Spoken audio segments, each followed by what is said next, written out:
Good morning students. ફરી પ્રકરણ 2 lecture 2 અને છેલ્લે આપણે એમાં બહુપદીને લગતી સામાન્ય વિગતો જોઈ કે જે 9મામાં પણ શીખ્યા હતા, ફરી શીખ્યા અને એ પણ તમારા અભ્યાસક્રમમાં ઓબ્જેક્ટિવ માટે છે જ. છેલ્લે મેં તમારી જોડે ચર્ચા કરી હતી કે 8ના અવયવ 1, 2, 4 અને 8 કઈ રીતે આવે. તો કે ભાગાકાર કરતા જો શેષ શૂન્ય આવે તો એના અવયવ કહેવાય. એ જ સિદ્ધાંતને બહુપદી માટે આપણે લાગુ પાડીએ તો જો કોઈ પણ બહુપદીને કોઈ બીજી બહુપદી વડે ભાગીએ અને શેષ શૂન્ય આવે તો એ પણ એના અવયવ કહેવાય. આજે આપણે એવા દાખલા કરીએ કે જેમાં એ અવયવ છે કે નહીં. તો એ તમને કઈ રીતે પૂછાય તો કે નીચેના વાક્યોની યથાર્થતા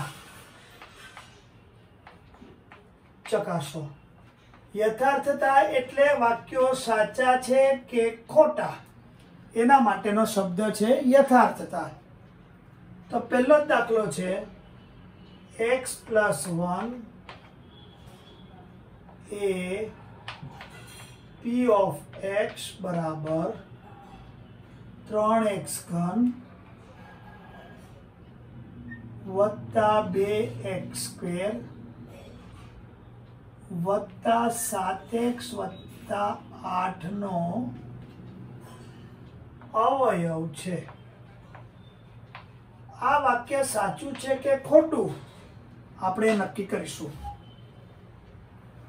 મેં કહ્યું એ પ્રમાણે આને x + 1 વડે ભાગવા પડે, એટલે કે આખી બહુપદી અહીંયા લખવાની 3x² અને અહીંયા x + 1 9મા ધોરણમાં ભાગાકાર કર્યા હતા ને આપણે, એ ભાગાકાર ફરી યાદ કરવા પડશે અને અહીંયા પણ આવવાના જ છે. પણ જ્યારે માત્ર ચકાસવાનું કે અથવા તો સાચું ખોટું કે ત્યારે આટલી લાંબી રીતમાં પડવાની જરૂર નહીં. આ પણ મેં તમને 9મા ધોરણમાં કહ્યું હતું, ફરી વાત કરું છું. તો તમારે માની લેવાનું કે જો આ અવયવ હોત તો x + 1 ની શેષ ભાગાકાર કરતા 0 આવત, તો x બરાબર -1 આવ્યા. હવે આ જ કિંમત આપણે આમાં મૂકી દઈએ અને જો શેષ શૂન્ય આવે તો આ વાક્ય સાચું છે. નહીં તો વાક્ય સાચું તો હું p -1 મૂકું છું. રકમ લખતો નથી, અહીંથી જ બતાવું છું. 3x³ એટલે -1/3, 2 -1/2, 7 -1 વત્તા 8.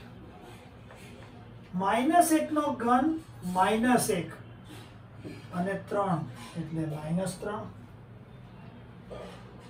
-1² +1 2 × 1 એટલે 2 વત્તા 7 × 1 -7 વત્તા 8. 2 અને 8 10 -3 ને -7 -10 0. તો જો આ બહુપદીની કિંમત 0 આવી, માટે x + 1 A p of x બરાબર 3x³ 2x² વત્તા 7x વત્તા 8 નો અવયવ છે. બરાબર. અને તમને માત્ર સાચું કે ખોટું જ પૂછવું હોય તો અવયવ નથી, આ વાક્ય ખોટું છે. આટલું કરો એટલે તમારો જવાબ આવી ગયો. હજી આપણે એક કરીએ, x + 2 કરી નાખીએ. અહીંયા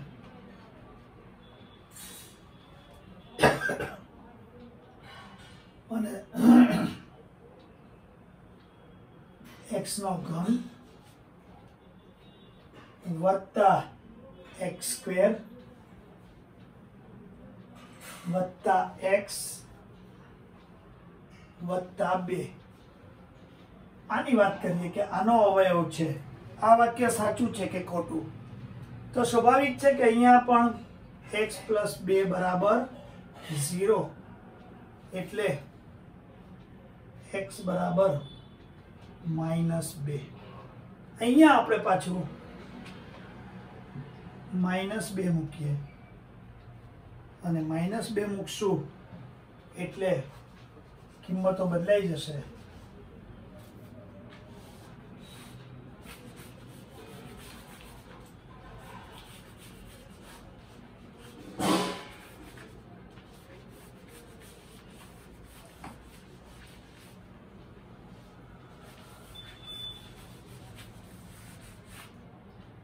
ફરી પાછી -2 નો ઘન વત્તા -2 નો વર્ગ વત્તા -2 વત્તા 2. ઘન છે એટલે 2 નો ઘન 8, પણ એકી રકમ ઘાતમાં છે એટલે -8. -2 નો વર્ગ 4 એટલે વત્તા, -2 વત્તા 2, આ તો ઉડી ગયા. -8 વત્તા 4 -4. તો જુઓ અહીંયા શૂન્ય આવ્યું નહીં, તો આપણે લખશું કે નોટ ઇક્વલ્સ ટુ 0 માટે x plus 2 A p of x બરાબર x ઘન વત્તા x સ્ક્વેર વત્તા x પ્લસ 2 નો અવયવ નથી. અને સાચું ખોટું આપ્યું હોય તો આ વાક્ય ખોટું છે. તો તમે આ રીતે આવા દાખલાઓ આરામથી ગણી શકો, બરાબર કે નહીં? હવે હું તમને એકાદ બે દાખલા જાતે ગણવા માટે આપું, તમે ગણી અને ચકાસજો કે અવયવ છે કે નહીં.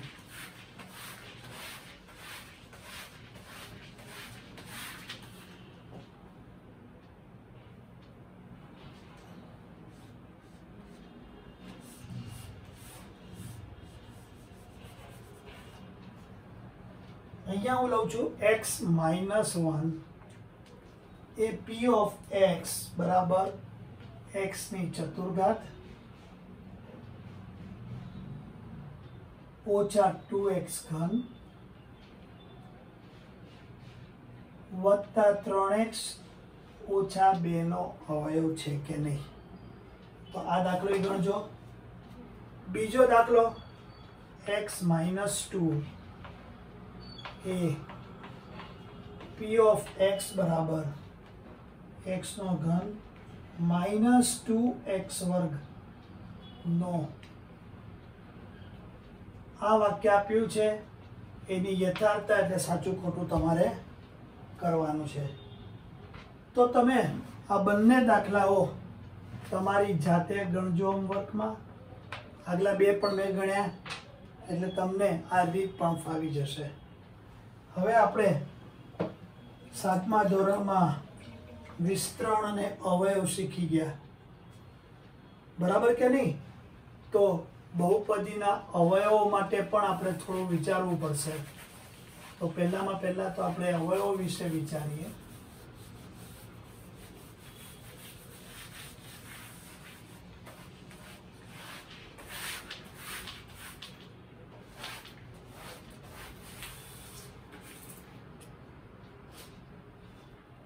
આઠમા ધોરણમાં પણ અવયવ આવ્યા છે અને આવ્યા જ છે.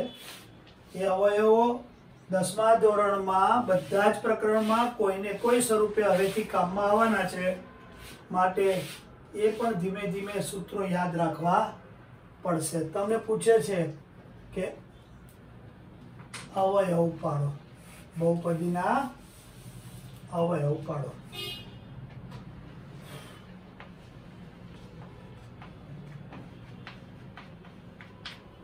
પહેલો છે p ઓફ x બરાબર x નો ઘન ઓછા x સ્ક્વેર ઓછા x વત્તા 11, અરે x વત્તા 1. હવે તમે જુઓ કે અહીંયા હજી આપણી સીધી કોઈ રીત લાગુ નથી પડતી, પણ આમાંથી બબેના જૂથ બનાવીને સામાન્ય કાઢીએ તો એક્સ સ્ક્વેર, એટલે અહીંયા એક્સ આખો એક્સ સ્ક્વેર નીકળી ગયો, એટલે 1 કૌંસની બહાર ઓછા છે 1 આવે અને અંદરની નિશાની બદલાઈ જાય, બંને કૌંસ સરખા આવી ગયા એટલે એક્સ ઓછા 1, અહીંયા આપણે લખશું એક્સ સ્ક્વેર ઓછા, આ તમારો જવાબ થાય, પણ આ જવાબ સંપૂર્ણ નથી. આ એક્સ સ્ક્વેર માઇનસ 1 એ તમારા એ સ્ક્વેર માઇનસ બી સ્ક્વેર જેવા અવયવ થાય. એ સ્ક્વેર માઇનસ બી સ્ક્વેર બરાબર એ પ્લસ બી અને એ માઇનસ બી. આ તમે 8મા ધોરણમાં શીખ્યા છો. તો અહીંયા પણ એક્સ પ્લસ 1 એક્સ માઇનસ 1. તો આ તમારો ફાઇનલ અવયવનો જવાબ થયો. આવો જ પાછો એટલે આવો જ એટલે કે અવયવનો જ એક બીજો દાખલો ગણવાનો પ્રયત્ન કરીએ.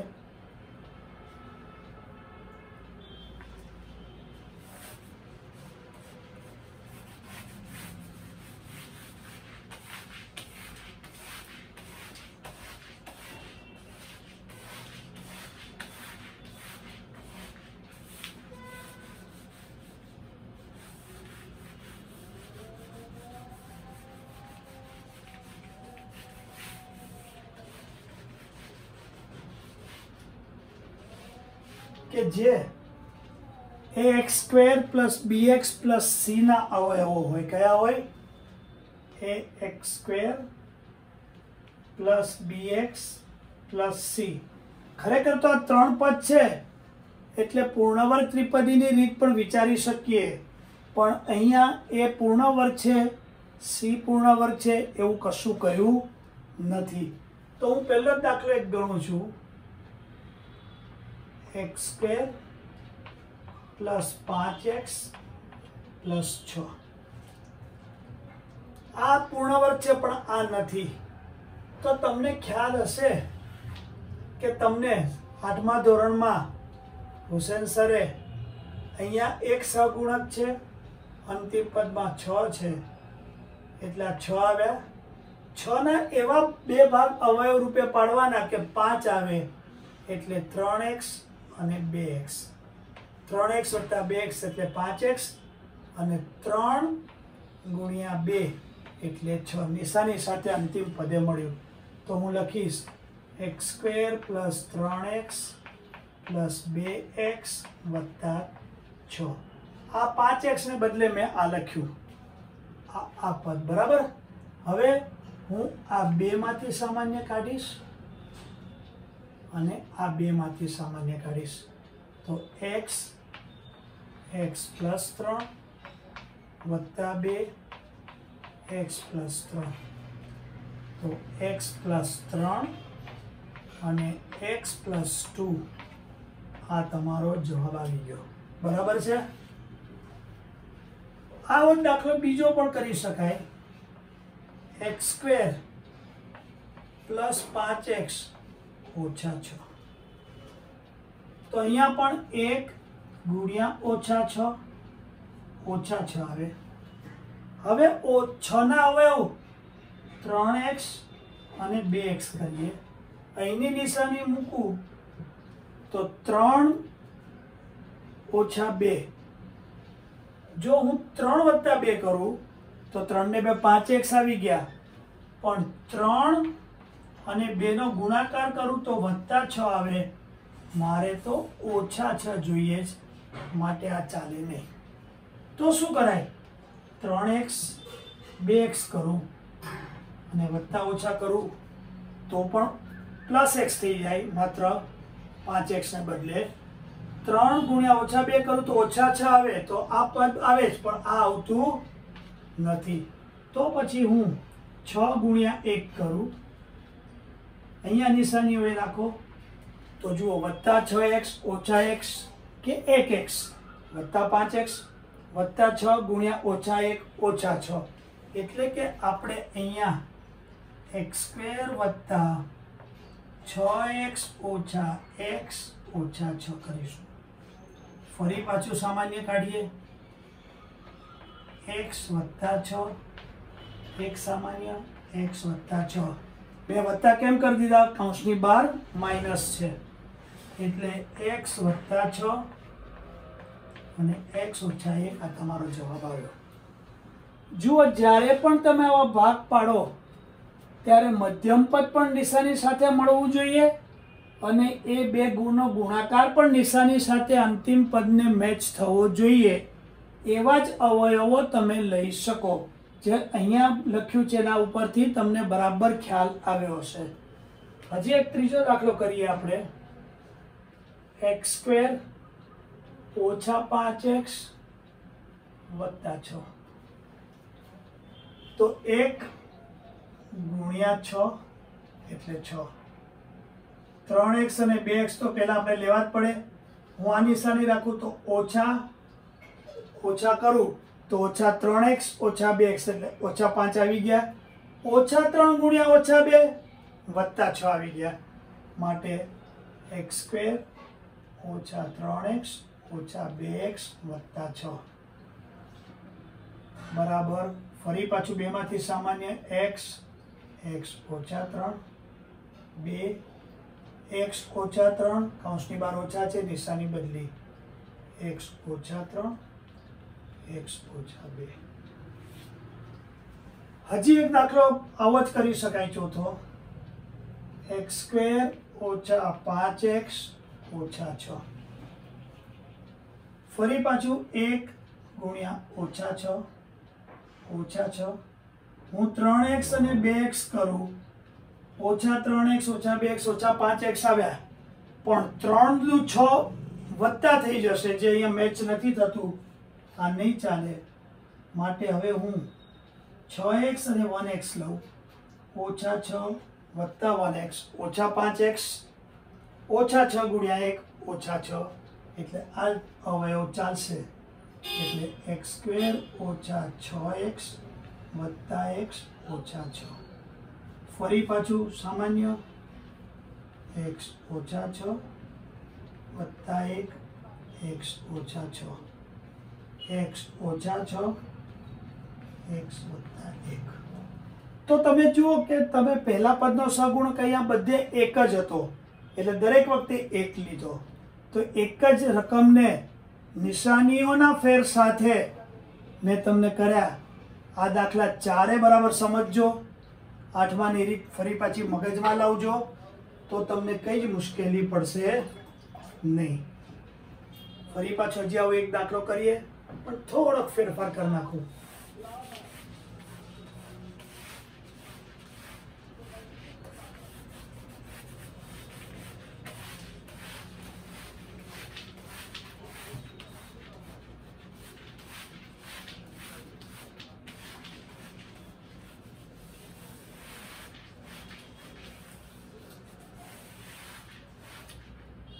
અને એ દાખલો છે 5x²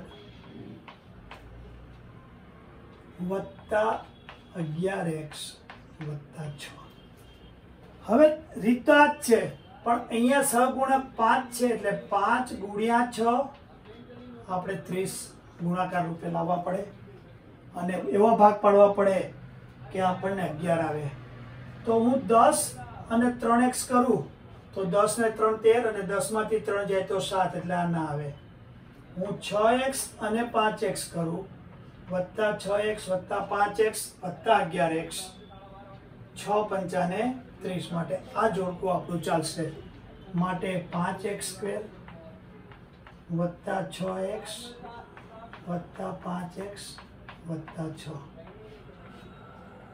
સામાન્ય માત્ર x નીકળશે 5x વત્તા 6 અહીં તો કશું જ સામાન્ય નહીં નીકળે એટલે એક તો ખરો જ 5x વત્તા 6 5x વત્તા 6 અને x વત્તા 1 આ તમારો જવાબ આવી ગયો બરાબર છે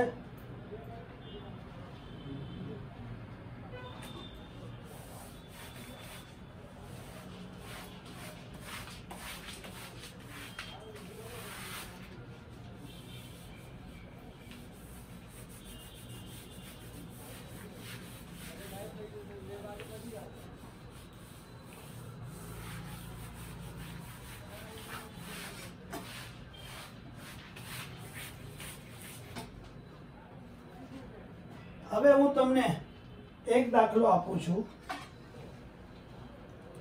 x નો ઘન ઓછા 3x વર્ગ વત્તા 9x ઓછા 27. આ જે આપણે પહેલો દાખલો ગણ્યો, હું તમને ક્લુ આપી દઉં. આ બેમાંથી સામાન્ય કાઢજો, આમાંથી સામાન્ય કાઢજો, અને તમે પહેલા જ દાખલા પ્રમાણે આ દાખલો સહેલાઈથી ગણી શકશો. તો આપણે બહુપદીના અવયવની પણ વાત કરી. હવે બહુ જ અગત્યનો ટોપિક કે જે હવે 10મા ધોરણને લગતો આપણે કહી શકીએ. આ બધું તો ખરેખર 9માનું જ હતું, પણ બધું જ અભ્યાસક્રમમાં છે, કરવું જ પડે, એ વિના ચાલે નહીં. અને એ છે આપણો બહુપદીના શૂન્યોનો ભૌગોલિક અર્થ.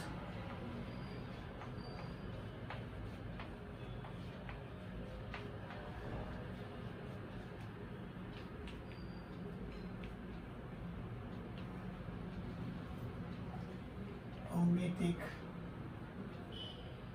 અર્થ. હવે પાછું શૂન્ય શબ્દ આવ્યો.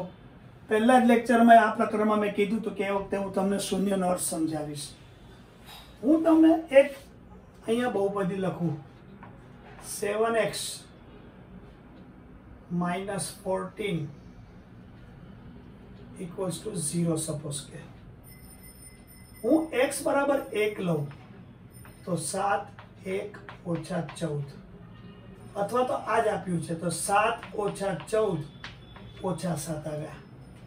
હું x બરાબર 2 લઉં તો 7 2 ઓછા 14 14 ઓછા 14 શૂન્ય આવ્યું. તો જ્યારે ચલની કિંમત મૂકવાથી બહુપદીની કિંમત શૂન્ય થઈ જાય એવી કિંમતને બહુપદીનું શૂન્ય કહેવામાં આવે છે. તમે અગાઉના ધોરણમાં સમીકરણ શીખી ગયા, એક ચલ, દ્વિચલ કે જે કંઈ કે એક ઘાત, દ્વિઘાત. એમાં પણ તમે x બરાબર 5 ને x બરાબર 6, પણ એ વખતે તમે એ સમીકરણના બીજ કે ઉકેલ શબ્દ વાપરતા હતા. આ પણ ખરેખર બહુપદીનો ઉકેલ કે બીજ જ છે, પણ ગણિતમાં જુદું પાડવા માટે બહુપદીમાં ઉકેલ કે બીજને શૂન્ય શબ્દ વાપર્યો, અને સમીકરણો જ્યારે આવશે ત્યારે ઉકેલ અને બીજ શબ્દ વાપરીશું. બંને વસ્તુ સરખી જ છે, શબ્દો જુદા છે. બહુપદીમાં તમારે બહુપદીના શૂન્યો કહેવા પડે. સમીકરણ આવે, પછી દ્વિચલ આવે કે દ્વિઘાત આવે. ત્રીજું પ્રકરણ દ્વિચલનું જ છે આપણું, ચોથું પ્રકરણ દ્વિઘાતનું જ છે.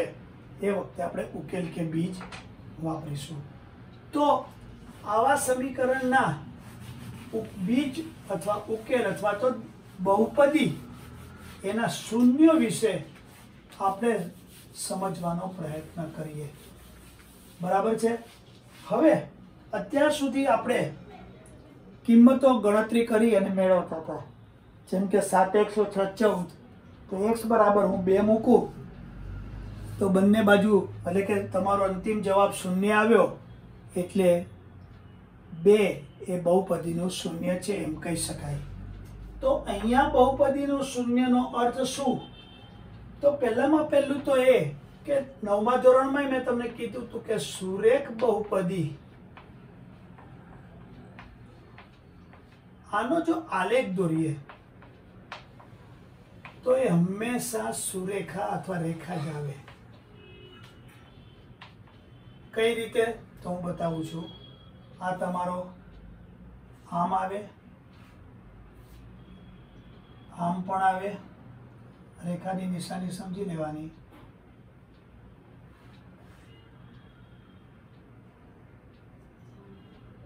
માની લો કે એને બે બાજુ હોય તો આમ પણ આવે, આ બે બાજુ હોય તો આમ પણ આવે. પણ અંતે જો સુરેખ બહુપદી એટલે હવે તમને યાદ હોવું જોઈએ કે એ x પ્લસ બી, x ની ઘાત એક જ, બરાબર. તો એનો આલેખ જ્યારે પણ દોરો ત્યારે આવી સીધી રેખા જ આવે, એના સિવાય બીજું કશું આવી શકે નહીં. તો આપણે આ સુરેખ બહુપદીના ઉપરથી આપણે આલેખ દ્વારા કઈ રીતે આનું મૂલ્ય મેળવીએ, ત્યાર પછી દ્વિઘાતનું કઈ રીતે મેળવશું, ત્રિઘાતનું કઈ રીતે, હવે એના વિશે આપણે વિચાર કરશું. અને બધા બહુપદીના શૂન્યો મેળવવા માટેનો પ્રયત્ન રહેશે. ગણતરીથી પણ બહુપદીના શૂન્યો શોધવાની વાત આવશે, એ પણ આપણે આગળ ઉપર કરીશું. અત્યારે આપણે પહેલાં તો આનો ભૌમિતિક અર્થ શબ્દોમાં સમજીએ. આ તમારે અચૂક યાદ રાખવાનો છે. આ બહુ જ અગત્યનો કન્સેપ્ટ, સિદ્ધાંત છે, નિયમ છે કે જેના આધારે તમે બહુપદીના શૂન્યનો ભૌમિતિક અર્થ સમજી શકો. તો જુઓ, સુરેખ બહુપદી, જુઓ મેં બહુપદી કઈ કીધી છે, માત્ર સુરેખ બહુપદી. એને હું નામ આપી દઉં કે p of x, સપોઝ કે, તો એ તો ax plus b જ હોય, સ્વાભાવિક છે, સુરેખ છે એટલે કે જ્યાં એની કિંમત શૂન્ય હોવી જોઈએ નહીં. અને a અને b એ બંને વાસ્તવિક ગણના સભ્યો હોવા જોઈએ. આનો જો આલેખ દોરવામાં આવે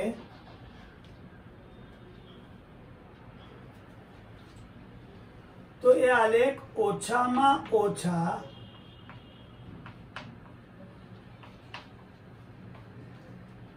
બે બિંદુને સમાવે.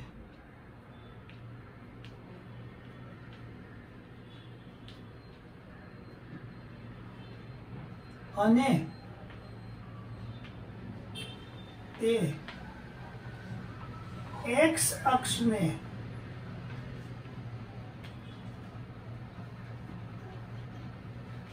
એક અનન્ય બિંદુ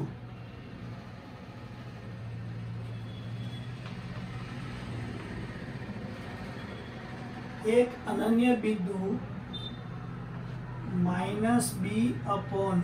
શૂન્ય, એટલે કે આ x ની કિંમત થઈ અને આ y ની થઈ. 9મા ધોરણમાં કાર્ટેશિયન યામ સમતલમાં તમે શીખી ગયા છો. આગળ છેદે તો આ x નું જે મૂલ્ય આવે -b/a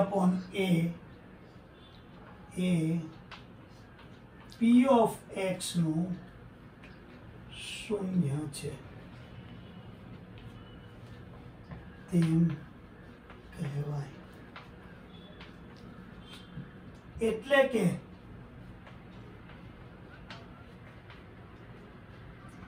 p અને જો x ની જગ્યાએ -b/a જેટલું મૂકો તો એની કિંમત હંમેશા શૂન્ય થાય. આ એક બહુ જ અગત્યનું પરિણામ આ પ્રકરણને લગતું છે. આપણે બરાબર ધ્યાન રાખવું પડશે કે સુરેખ બહુપદી p of x બરાબર x plus b, કે જ્યાં એની કિંમત શૂન્ય ન હોવી જોઈએ, એ શૂન્ય હોય તો બહુપદીનું અસ્તિત્વ જ નથી રહેતું. અને a અને b વાસ્તવિક ગણના સભ્યો હોવા જોઈએ. એનો આલેખ ઓછામાં ઓછા બે બિંદુને સમાવે અને તે x અક્ષને એક અનન્ય બિંદુ -b/a0 આગળ છેદે. એટલે કે આ x ની કિંમત છે, y ની એટલે x y ની ક્રમયુક્ત જોડ કાર્ટેશિયન યામ સમતલ પ્રમાણે થઈ, જે 9મા ધોરણમાં શીખ્યા. તો -b/a એટલે કે x ની જે કિંમત છે એ p of x નું શૂન્ય છે એમ કહેવાય. એટલે કે p -b/a બરાબર શૂન્ય. હવે આ તો શબ્દોમાં થયું, થોડું તમને અઘરું પણ લાગતું હશે કે આ તો ઘણું બધું અઘરું પડે એવું છે. આનો હું તમને સિમ્પલ અર્થે સમજાવું અને પછી પાછું તમે આ વાક્યો વાંચશો ને એટલે એકદમ સહેલાઈથી તમે સમજી શકશો.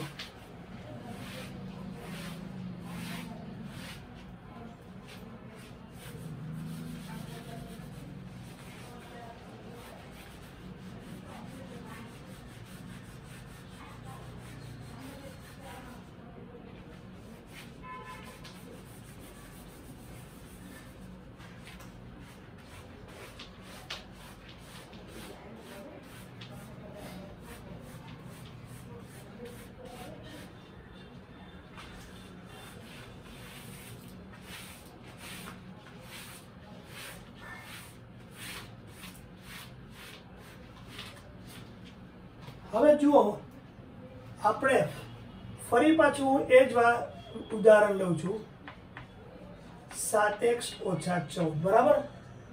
તો જો બહુપદીનું શૂન્ય હોય તો આની શેષ પણ શૂન્ય રહેવી જોઈએ. માટે 7x બરાબર ઓછા 14 આ બાજુ છે એટલે વત્તા 14. x બરાબર આ 7 ગુણાકારમાં છે તો x બરાબર 2. તો 2 એ બહુપદી p of x બરાબર 7x ઓછા 14 નું આ તમે ગણતરીથી શોધી કાઢ્યું શૂન્ય, બરાબર. પણ આપણે તો જે શીખ્યા ભૌમિતિક અર્થ, તો જો ભૌમિતિક અર્થની હું વાત કરું તો તમારો આ જે આલેખ છે ને, અહીંયા તમે x લખો છો, x ડેશ, આ બધું ફરી યાદ કરજો, y અને y ડેશ. અહીંયા 1 2 3 4 5 -1 -2 વગેરે. 1 2 3 4 5 -1 -2 -3 -4 વગેરે. હવે આનું શૂન્ય 2 એટલે ખરેખર તો ગણતરી કરી એટલે ખબર છે, પણ આનો જો હું આલેખ પત્ર ઉપર બિંદુઓ મૂકીશ તો માની લો કે મને આ રીતે રેખા આવી અને સુરેખ બહુપદી છે એટલે આલેખ તો સીધો જ આવવાનો. તો તમને ખરેખર x ઉપર 2 છેદ્યું અને y ઉપર 2 છેદ્યું, તો તમારો જવાબ અથવા તો શૂન્ય x ની જે કિંમત આવે એ લેવાની. માની લો કે કોઈ કારણસર 4 અને 3 આવ્યું તો x ઉપર 3 y ઉપર 4, તો જવાબ માત્ર શૂન્યમાં 3 જ આવે, 4 ના આવે. કહેવાનો મતલબ કે જ્યારે પણ આપણે આલેખ દોરીશું, આલેખ ઉપર નિરૂપણ કરીશું, પછી એ સુરેખ બહુપદી હોય, દ્વિઘાત બહુપદી હોય કે ત્રિઘાત બહુપદી હોય, એ આલેખ x અક્ષને જ્યાં છેદશે એ જ કિંમતોને આપણે માત્ર ને માત્ર તેના શૂન્ય તરીકે લઈશું. y ની કિંમતનો કોઈ મહત્વ નથી, અને એટલે જ તમને ખ્યાલ હોય તો મેં p - b/a બરાબર 0 લખ્યું, કારણ કે y ની કિંમત અહીંયા અગત્યતા રાખતી નથી. એટલે કે આપણે બહુપદીના શૂન્યો માટે માત્ર ને માત્ર x અક્ષ ઉપર એ ક્યાં છેદે છે એ જ એના શૂન્યો થાય. એ y અક્ષ ઉપર છેદે કે ન છેદે, 1 વાર છેદે, 2 વાર છેદે, 3 વાર છેદે, કોઈ મતલબ નથી. માત્ર ને માત્ર આપણે x અક્ષને ધ્યાનમાં રાખીશું. તો તમે જુઓ, હું તમને અહીંયા આકૃતિ આપું છું અને તમે જુઓ કે આનો કેવો અર્થ થાય છે, બરાબર. અને હું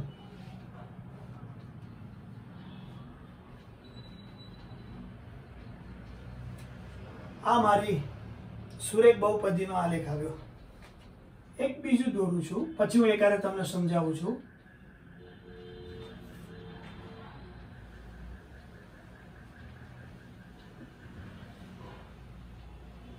આ મારો આલેખ આવ્યો.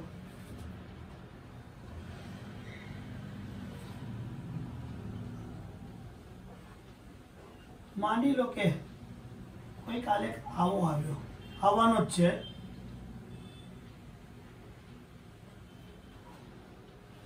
કોઈ આલેખ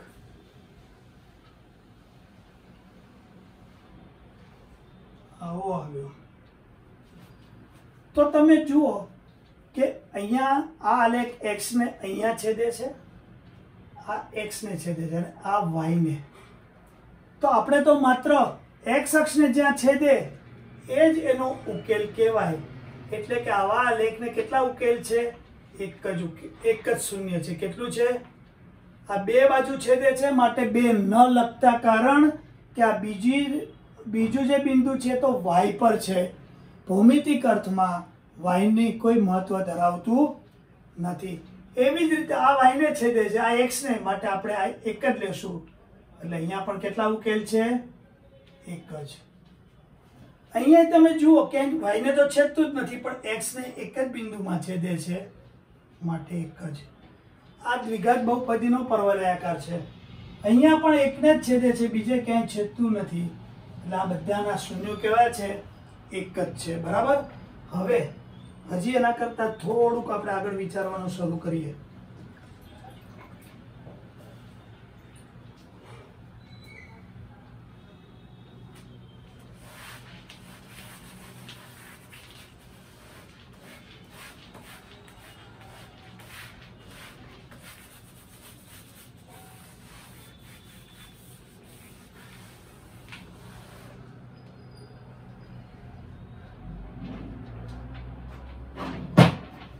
એક આવો આલેખ છે.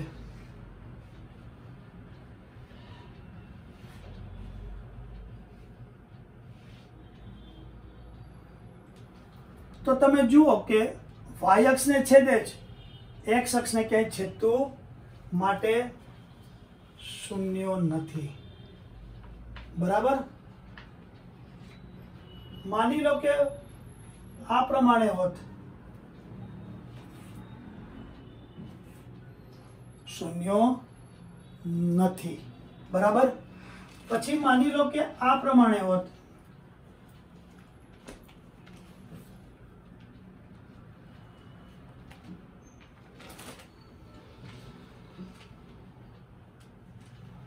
તમે જુઓ એક્સ અક્ષને અહીંયા છેદે છે, એક્સ અક્ષને અહીંયા છેદે છે, તો એક અને એક એટલે આના બે શૂન્યો આવશે.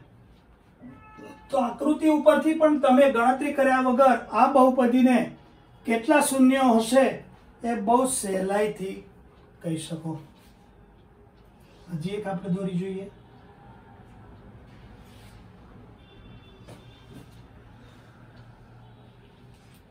તો જુઓ 1 2 અને 3 આ જ ગણતરીમાં લેવાય નહીં વાય અક્ષ ઉપરનું, તો આને 3 શૂન્યો છે.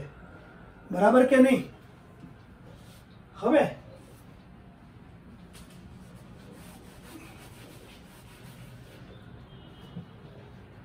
માની લો કે તમને આવું આપ્યું છે.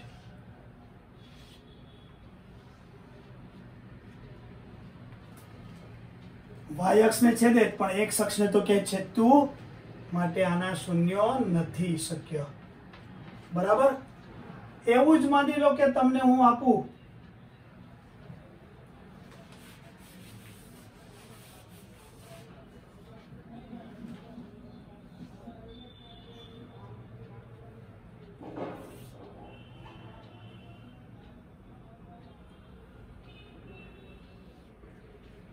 તો 1 2 3 4 5 અને 6. વાય ઉપર કશું આ વિચારવાનું નહીં. તો આવી રીતે આકૃતિ ઉપરથી પણ તમે તમારા દાખલાને ગણ્યા વગર તમે કેટલા શૂન્યોની સંખ્યા છે એ બહુ સહેલાઈથી કહી શકો. ઓબ્જેક્ટિવમાં તમને આ પ્રમાણેનું પૂછાય છે. તો આપણે આજે ભૌમિતિક અર્થ સમજ્યા બહુપદીનો, અને નેક્સ્ટ ટાઈમ આપણે પહેલાં ગણતરીથી બહુપદીના શૂન્યો શોધીશું, અને ત્યાર પછી આલેખ પત્ર દ્વારા એક બહુપદીનો આલેખ કરીશું, પછી 2 આલેખ કે 3 આલેખ દ્વિઘાત બહુપદીના કરીશું, અને એકાદ આલેખ ત્રિપદીનો કરીશું, અને આ પ્રકરણને આપણે આગળ લઈ જઈશું. આજે અહીંયા હું પૂરું કરું છું. Thank you very much.